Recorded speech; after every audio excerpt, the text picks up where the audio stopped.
Welcome to Biocybernaut.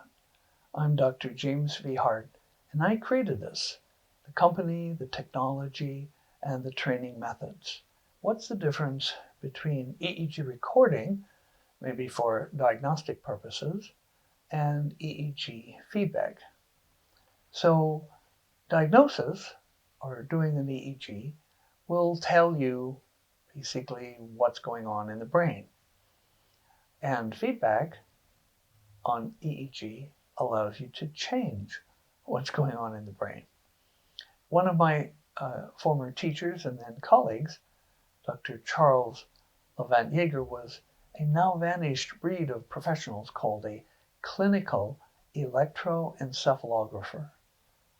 And he could look at a 21-channel EEG chart recording and make accurate psychiatric diagnoses. But once that's done, then what do you do? Well, with EEG feedback, you can provide ideally auditory information, occasionally digital scores to the person, so that they can hear what's going on in their brain. It's like a mirror for the mind, but a mirror that uses sound instead of light. And so when you sit in a Biocybernaut chamber, it's dark, it's quiet, except for these musical sounds: flutes, oboes, organs, clarinets, saxophones, mystic choir, and you hear your brain working in real time. And there's a magic in that when the brain gets accurate information about itself and you have an intention to change, the brain can learn how to change. In this process, you can transform fundamental aspects of yourself.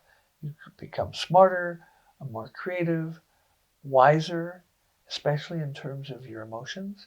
You could become less fearful and less sad. And it's wonderful, it's fun, and it's training, it's brain training, and it uses EEG feedback. Now, at the end of each day, you get to see your EEG tracings. And so if you want to play diagnostician, you can. Oh, look, there's a burst of alpha. Oh, wow, there's some theta. Oh, there are some eye blinks.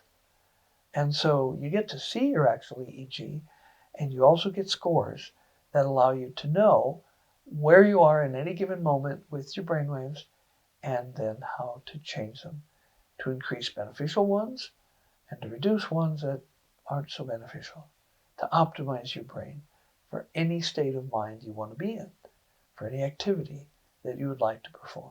In the world of transformation, there are a variety of different methods and technologies. And some of the technologies are what I would call do it to you, and other technologies are what I would call learning. I create like a continental divide. On one side, you have the do it to you technologies, which could include drugs or anything that puts signals into your brain. And on the other side, I have learning technologies. Now, the brain is a multiply co-evolved system of many different kinds of frequencies that come from different generators in the brain. And over the time of evolution, they have evolved to work harmoniously together. If you come along and you put a frequency into the brain, either by flashing lights or by electrical currents or any other method, this is, I consider, risky. Ecologists are very worried about invasive species. As a brain scientist and neurofeedback provider, I'm very concerned about invasive frequencies. Invasive species. Where's an example? If you were to get a 2-pound African toad on one of the Hawaiian Islands, very soon all the ground nesting birds would go extinct. Similarly, if you put a non-indigenous frequency into the brain, either by binaural beats or flashing lights or any other, actually injecting electrical currents, you run the same risk of destroying or radically altering the ecosystem of your brain. Whereas when you do feedback, which is a learning technology, your brain gets information about the presence or the absence of the desired frequency you're wanting to work on, whether it's alpha or theta or subbands within those, And then the brain, in its own wisdom, figures out how to produce more of what you're feeding back, and it does it in a way that it naturally evolves within the brain rather than being done to the brain from outside. Ecologists worry about invasive species. Brain scientists might well be concerned about invasive frequencies. Learning is better than do it to you. Now that you know all of this information about the benefits of the Biocybernaut trainings, it's a perfect opportunity for you to take action, to sign up. Go to biocybernaut.com